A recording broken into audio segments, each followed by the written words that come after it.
Two of racing's brightest young stars do battle at Bristol Thursday night, and let's break down three drivers who've been the biggest round of 16 surprises so far.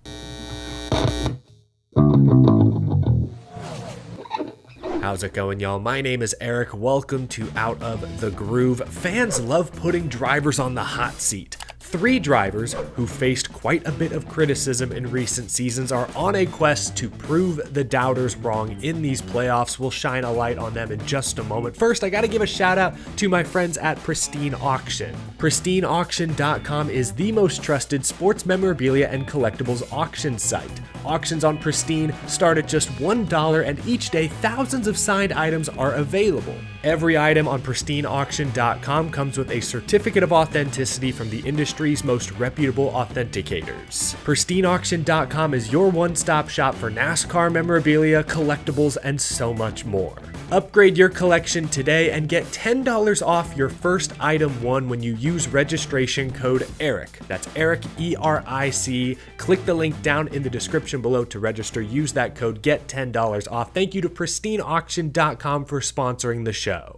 18-year-old Connor Zilisch is stealing headlines this week after his impressive Xfinity Series debut, winning at Watkins Glen Saturday. Incredible stuff. This morning, I was trying to think of other recent individual performances that wowed me in a similar fashion. I thought of Shane Van Gisbergen at Chicago last year. I get that the unique course, the weather, maybe played to his advantage, but still, he had more pace, more racecraft than any Cup Series regular in the field. That was extremely impressive. I think of Ty Gibbs, who, like Connor Zilisch, won in his first career Xfinity Series start back at the Daytona Road Course in 2021. Remember that insane late race restart? He went through the grass to get position. Oh my gosh, I was blown away. I also thought of Sam Mayer. Bristol 2020. He was 17 years old at the time, runs the truck race and wins it. Running away. Led 30 laps, won that race by more than a straightaway. Extremely impressive. I think Connor Zilich's Watkins Glen win fits in a similar tier. Why am I talking about Connor Zilisch for the second day in a row? Well, he is going to race the Bristol truck race Thursday night, and he won't be the only top prospect in the field. Yesterday, it was confirmed that 18-year-old sprint car star Corey Day will also run the truck race for McNally Hilgeman Racing. Corey Day is a name that I'm sure many of you have at least heard of. He's been fantastic in Kyle Larson's high-limit sprint car series. He's won in the World of Outlaws. His roots are dirt racing, but he's already won a late model stock feature driving for Junior Motorsports this past spring at Hickory. That Dale Jr. connection, he'll have HendrickCars.com on his truck this Thursday night. Sky is the limit for this kid. I went back and found a clip of Kyle Larson talking about Corey Day on Kenny Wallace's show earlier this year. Here's what Kyle Larson had to say about this guy. Quote, "I think the next young kid up and coming is definitely Corey Day. I don't know anyone close to his level, and he's still in high school. He's basically me. He's better than I was at that age. His racecraft, his maturity on the track, off the track, he's really, really good. He can run harder than anybody on the racetrack and be in control. He's definitely the next kid coming up that probably will make it." Corey Day and Connor Zilisch, similar in age, similar stock car racing experience, will go head-to-head this Thursday night at the Last Great Coliseum. Twice, as a matter of fact. They'll run the ARCA race and then the Truck Series race later that night. Both are considered top NASCAR prospects. I believe both will be good, but it's not a given, especially since neither come from traditional NASCAR backgrounds. The advantage I'll give Corey Day is that at least we've seen drivers come from similar dirt racing backgrounds have success in the Cup Series in recent years. I mean, Kyle Larson is obviously a great example. Christopher Bell. Go back earlier, even like a Tony Stewart. Some of the best asphalt racers in the country cut their teeth on dirt. Again, I think both of these drivers are great. I think they are both talented enough and young enough to have successful NASCAR careers. But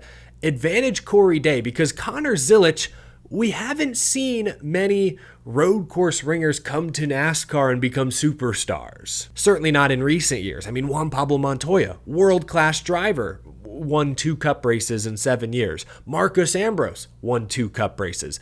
Even guys like Michael McDowell, who made the move to NASCAR early on, I mean, he's a 2-time cup winner.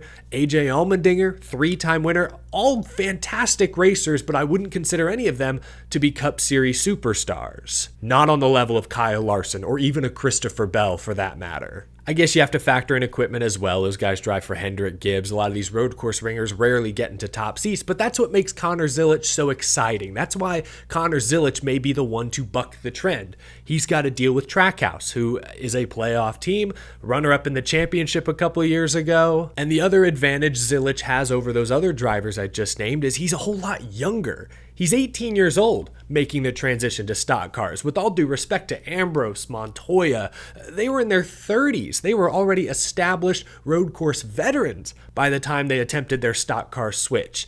Connor Zilisch is still so young. He's not as stuck in his ways. I think he'll have an easier time adjusting to oval racing. We've already seen him win ARCO races, whatever that's worth. He can also lean on his Trackhouse teammate Shane Van Gisbergen, who falls into this other category. He's 35 years old, 3-time Supercars champion, road course superstar, trying to transition to ovals, to NASCAR. That is a tall order. That is a difficult task. 18 years old, 35 years old, both going on very similar journeys with the same team at the same time. At least they can lean on each other. Real quick, actually, earlier today, I talked to Michael McDowell. I asked him about Connor Zilisch. McDowell comes from a similar road racing background. He too transitioned to stock car racing years ago. I asked him about how difficult that was and if it could relate to what Connor Zilisch is potentially going through now. I think where Connor made a good choice, and it probably has the leg up on where I was, is that, racing late models and getting into stock cars a little bit sooner. For me, the toughest thing for me was just the racing. It was the passing. When you take position on somebody in an open wheel car, once you're inside and you're there, you're not going wheel to wheel all the way around the corner. You take the position and it's yours, where in stock car racing, you'll just run side by side, for the next 3 or 4 corners. And, for me, it took a little bit getting used to of the style of racing. And then you go from something where you're pushing yourself as hard as you can to get to the limit of the vehicle. And then you get into a stock car that's, big and heavy and high CG, and you have to be below the limit of it. And that was hard. That was hard for me to figure out that balance of how do you make speed in a big, heavy stock car. But now that's all I've ever done right now since, the last 18 years, 17 years. So, but he's obviously a super talented guy. I think that, the great thing for him is he's getting in good equipment and getting, an opportunity to showcase that, where it probably took me, 7 or 8 years before I got into good equipment, and could show that potential that on the road courses and at other places. You'll see that full interview tomorrow, but I just wanted to share at least that clip because it was relevant to this discussion. So when comparing Corey Day and Connor Zilisch's paths to Cup, Corey Day's path is a little more conventional. We've seen the Dirt to Daytona pipeline work out for many of NASCAR's current stars. We haven't seen road course ringers have the same level of success, at least not consistently. So it'll be really interesting. That's why I'm so interested to watch Bristol, because Connor Zilisch, I think, has earned every bit of the hype he's getting. Corey Day is right there nipping at his heels. Both are sort of out of their original element. That's why I'm so excited to see what they can do head-to-head twice at Bristol in the same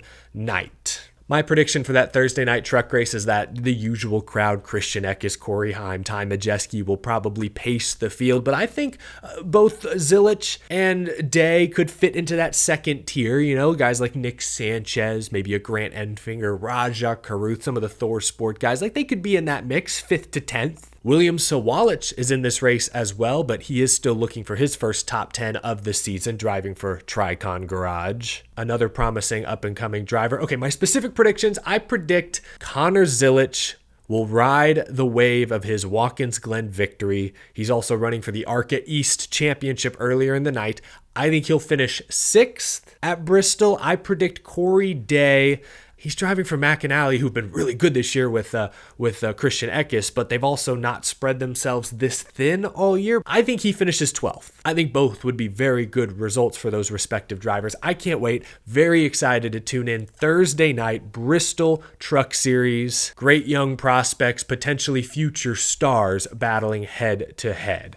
But now let's talk Cup Series. Y'all are always asking me to show these guys some love, so today I'm going to focus on the biggest round of 16 surprises. Clearly, the biggest surprises have been Austin Cindric, Alex Bowman, and Daniel Suarez. Now, to be fair, I did pick Bowman and Suarez to advance. I didn't pick Cindric, however, and I didn't expect any of them to be 40 points to the good headed to Bristol. Austin Cindric is plus 43. He won a stage at Atlanta, finished top 10, backed that up with another top 10 at Watkins Glen. He's the only playoff driver to finish top 10 in both races. Alex Bowman, plus 41, third in both stages at Atlanta, 16 stage points, a top 5 finish. Watkins Glen, he survived. Daniel Suarez, plus 36, finished second at Atlanta and a very respectable 13th at Watkins Glen. What's craziest to me is that all three of these drivers have been under intense scrutiny in the past year. Everyone, it seems, is trying to yank Alex Bowman out of the 48 car. Shoot, in my video yesterday, I had several commenters suggest Connor Zilisch, a Trackhouse driver, is going to replace him. Can folks get off Alex Bowman's back for just a few weeks? Seriously. Sure, if you look at his whole body of work, Bowman is the fourth guy at Hendrick. And besides that fantastic race at Atlanta, Bowman doesn't have any other top 10s the last 7 weeks. But the same way Chicago was enough to get him into the playoffs, Atlanta was enough to likely get him through this first round. You don't just luck your way into a 41-point advantage in the playoffs. So again, can we get off Alex Bowman's back for a minute? Bowman fans think I hate him or something. I've been one of his biggest defenders for like 3 months now. Talk about Daniel Suarez. Daniel Suarez did not have a new contract until like a month ago. Took way longer to sign a new deal than anyone expected. And even once the deal was signed, it doesn't sound like Daniel is committed to Trackhouse long term. But perhaps this first round performance changes some of those feelings. 2nd and 13th.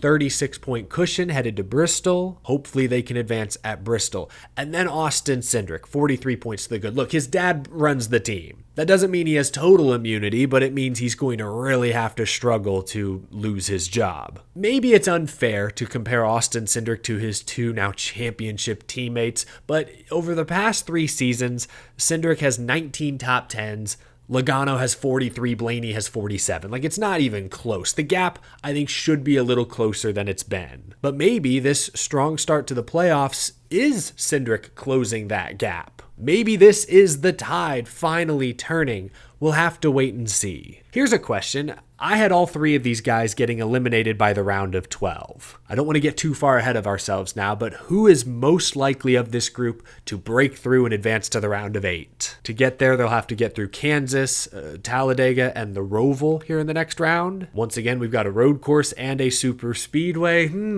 I think the answer has to be Alex Bowman, right? He finished 7th at Kansas in the spring. His Hendrick teammates, Chase Elliott has a win on an intermediate. Kyle Larson has 2 or 3 wins on intermediates this year. Hendrick will be good at Kansas. Alex Bowman has some fantastic super speedway results this year. 2nd in the Daytona 500. He was 5th at Talladega in the spring. What's the final race of that round? The Roval. Yeah, Alex Bowman has never finished worse than 10th at the Charlotte Roval. His career average finish in 5 starts is 6.2. So yeah, this next round shapes up pretty good for Bowman. So if any of these 3 surprises are to break through into the round of 8, I think Alex Bowman has by far the best shot. Whoops, I misspoke. Bowman's average finish at the Roval is actually 6.4. So I even improved his average finish by 0.2 positions. Look at me, Alex Bowman, defender to the rescue. I hope I'm not jinxing these guys. Knock on wood, you gotta get through Bristol first. Cindric plus 43, Bowman plus 41, Suarez plus 36. Avoid disaster,